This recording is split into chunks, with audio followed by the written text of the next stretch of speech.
बहुत खूब कहा है किसी ने कि सूखे पत्तों पर जरा अदब से चलना, क्योंकि कड़ी धूप में कभी इन्हीं से पनाह मांगी थी तुमने। क्यों बोझ बन जाते हैं वो झुके हुए कंधे जिस पर बैठकर कभी दुनिया देखी थी तुमने। ये क्या हो गया आजकल के बच्चों को? माँ बाप को तो वृद्धा आश्रम भेजने का एक दौर सा बना लिया है। 4 किताबें क्या पढ़ लेते हैं, अपने संस्कार भी भूल गए। वो अपने माँ बाप को याद नहीं रख सकते, संस्कार के याद रखेंगे। शुक्र है भगवान का हमारा श्रावण ऐसा नहीं है। उसके लिए तो भगवान भी हम हैं और संस्कार भी। जैसा उसका नाम वैसा उसका काम। हमारा श्रवण सच में श्रवण कुमार है, वरना ये आजकल के बच्चे तो बाप रे बाप।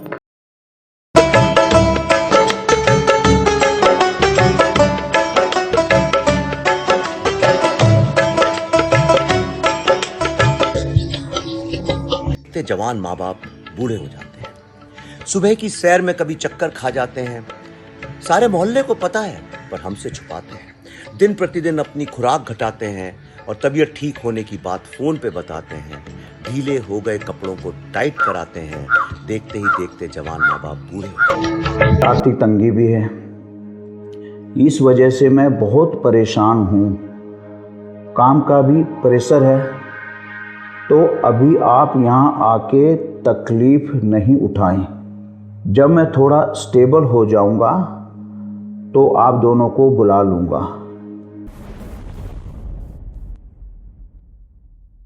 शीला, क्यों ना अपना ये घर और जो कुछ गहने बचे हैं उसे बेचकर श्रवण को दे दें। वो इतने बड़े नुकसान से अकेले कैसे बाहर आएगा? और वो उस स्कूल के हजारों बच्चों के भविष्य का भी सवाल है। बेशक इससे उसकी परेशानी तो दूर नहीं होगी, पर शायद थोड़ी मदद मिल जाएगी। आप अपनी पूरी जिंदगी की पूंजी बेचना चाहते हैं? पूंजी? हमारा बेटा हमारी पूंजी है, और ये सब बुरे वक्त के लिए ही तो होता है, वरना इंसान को इनकी क्या जरूरत। लेकिन घर बेचने के बाद हम रहेंगे कहाँ? हम अपने बेटे श्रवण के पास चले जाएंगे और थोड़ा बेटे के प्यार के हकदार तो हम भी हैं। वो कितना खुश हो जाएगा हमें वहां देखकर, हैं?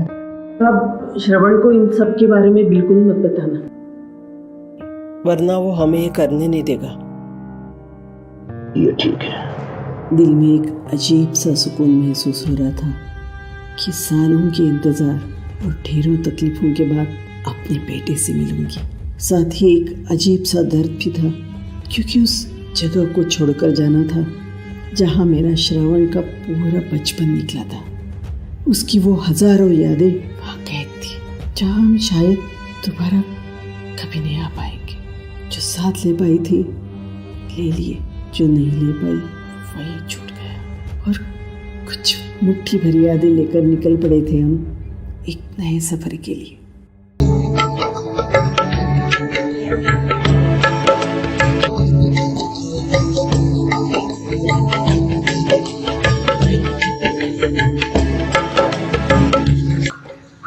किसी के देहांत की खबर सुनकर घबराते हैं और अपने परहेजों की संख्या बढ़ाते हैं। हमारे मोटापे पे हिदायतों के ढेर लगाते हैं। रोज वर्जिश करो उसके फायदे गिनाते हैं। तंदुरुस्ती है तो जान है हर दफे बताते हैं। देखते ही देखते हमारे जवान माँ बाप। मेरी शादी हो ना, this should be rich and high class. Course यार, ये तो बहुत बेसिक है। Look at me, I belong to a rich and high class family. सांस सच कहूँ ना तो मुझे ये मिडिल क्लास लोग समझ नहीं आते। मतलब अपनी पूरी जिंदगी लगा देते हैं अपने बच्चों को आगे बढ़ाने के लिए और फिर उनके पीछे पड़ जाते हैं हमें भी साथ ले चलो। वही तो, जब साथ ही रहना होता है तो दूर भेजते क्यों है? एग्जैक्टली। और तो पूरी जिंदगी ताना मार कि हमने तुम्हारे लिए जिंदगी में क्या क्या नहीं किया है। हमने अपनी पूरी जिंदगी लगा दी तुम्हारे पीछे। अरे किसने कहा था? हमने रोका था कि आप अपनी जिंदगी मत जियो, थैंक टू गॉड मेरे पेरेंट्स ऐसे नहीं हैं। मतलब my father never ever asked me for anything, never. You are so lucky Shravan, तुम्हें ऐसे पेरेंट्स मिले। यू नो, बचपन में मेरा सपना था कि मैं ऐसे किसी स्कूल में पढूं, और आज मैं इस स्कूल का ओनर हूं।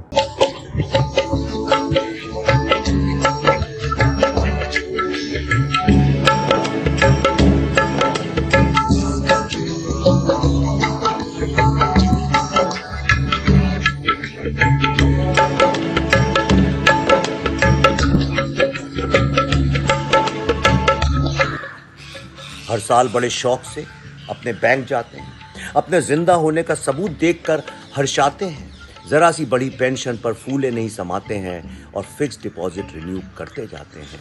खुद के लिए नहीं, हमारे लिए ही तो बचाते हैं। देखते ही देखते जवान Will you marry me? हो जाते हैं। घुटने पे जाके कहना पड़े। प्लीज। कब?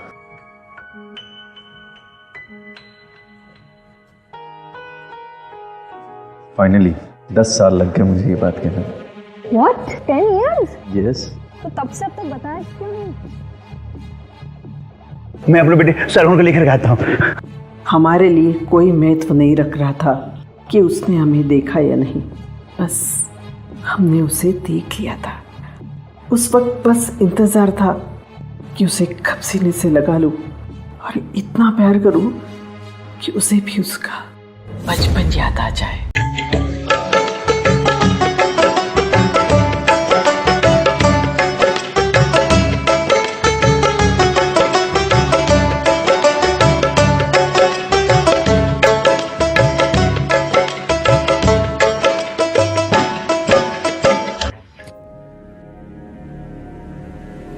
श्रवण बेटा। How cheap! बेटा श्रवण। Who is he? कौन है ये श्रवण? कौन है ये श्रवण? लखन, ले जाओ इन्हें। कौन है ये श्रवण? श्रवण बेटा। बेटा श्रवण। बेटा श्रवण। ये चीजें रख के अब अक्सर भूल जाते हैं, फिर उन्हें ढूंढने में सारा घर सर पे उठाते हैं और एक दूसरे को बात बात में हड़काते हैं, पर एक दूजे से अलग भी नहीं रह पाते हैं। एक ही किस्से को बार बार दोहराते हैं। देखते देखते माँ बाप बूढ़े हो जाते। नौकर? तो वो तुम्हें बेटा क्यों बुला रहे हैं? अरे वो मेरे बचपन से मेरे घर पे काम करते हैं ना, तो शायद इसलिए। I know Shravan, you are a soft heart person, but नौकरों को इतना मुंह नहीं लगाना चाहिए।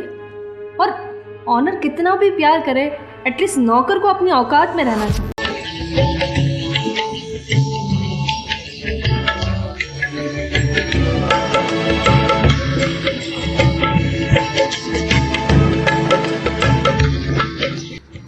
चश्मे से भी अब ठीक से नहीं देख पाते, बीमारी में दवा लेने में नखरे दिखाते हैं, एलोपैथी के बहुत सारे साइड इफेक्ट्स बताते हैं और होम्योपैथी आयुर्वेदिक की ही रट लगाते हैं।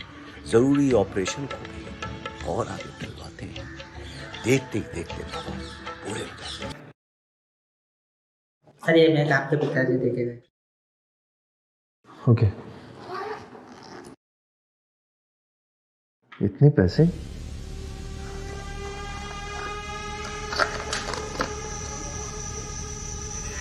प्रॉपर्टी भी?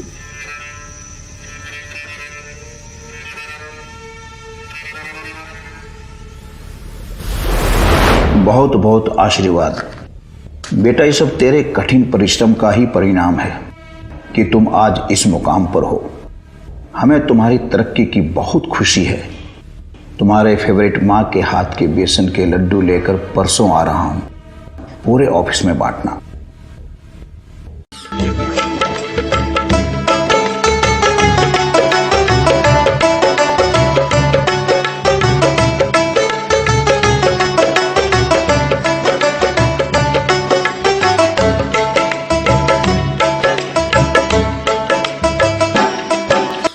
उड़द की दाल अब नहीं पचा पाते हैं, लौकी तुरई और धुली मूंग दाल ही अधिकतर खाते हैं। दांतों में अटके खाने को तिल्ली से खुजलाते हैं, पर डेंटिस्ट के पास जाने से कतराते हैं। काम चल तो रहा है, बस यही धुन लगाते हैं। देखते ही देखते जवान माँ बाप बूढ़े हो जाते हैं। वो हमारा बेटा नहीं हो सकता। उसने आपको वो हमारा बेटा नहीं हो सकता। चलो।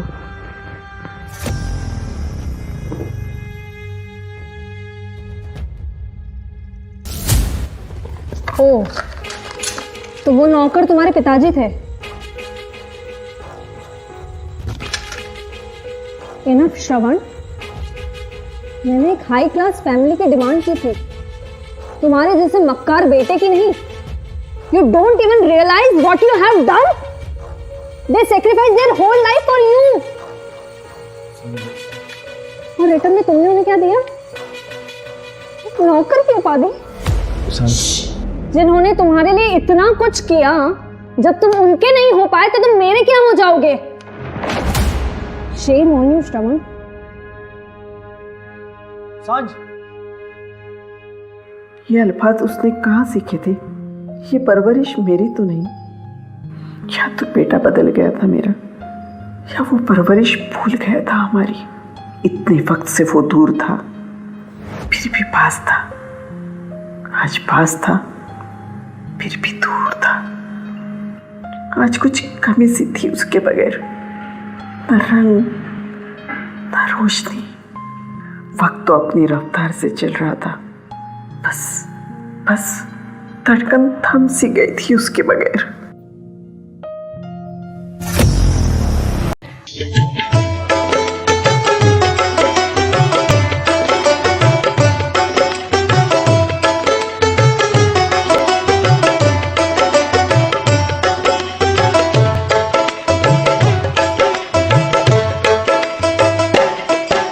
बिठाकर पूरी दुनिया घुमाई। इतना बड़ा स्कूल अकेले संभालते हो, पर अपने माँ बाप को नहीं संभाल पाए तुम। अफसोस, किस बात का गुरूर है तुम्हें? क्या है तुम्हारा अपना? क्या है? Everything belongs to them.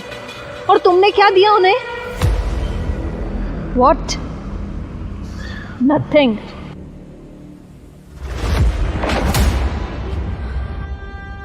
मैं अपने पति को खो चुकी थी, पर निगाहें राहों पर टिकी थी। मुखाग्नि के लिए इनके बेटे आगे आ जाएं। मेरे बेटे का जो इंतजार था, इंतजार खत्म हुआ और बेटे का स्पर्श हुआ। वो सीधे मेरे पास आया।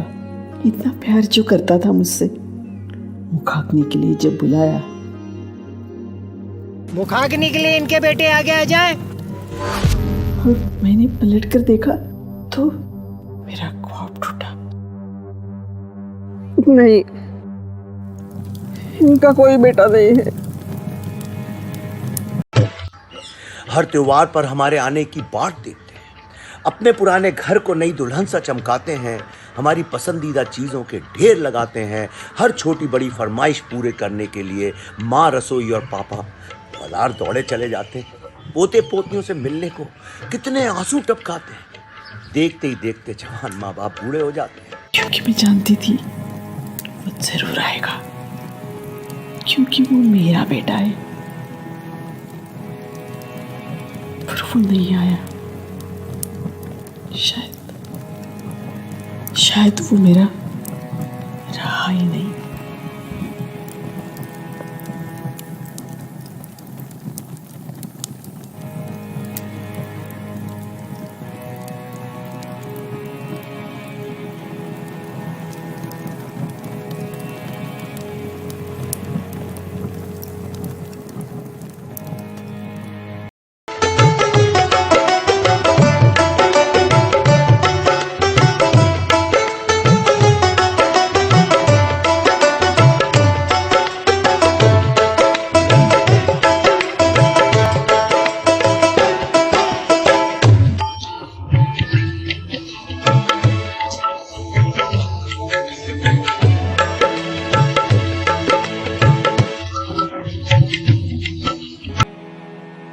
क्या कमी रह गई थी हमारे प्यार में, हमारी परवरिश में, जो अपने पिता को मुखाग्नि देने भी नहीं आया? शायद यही है आज का श्रावण।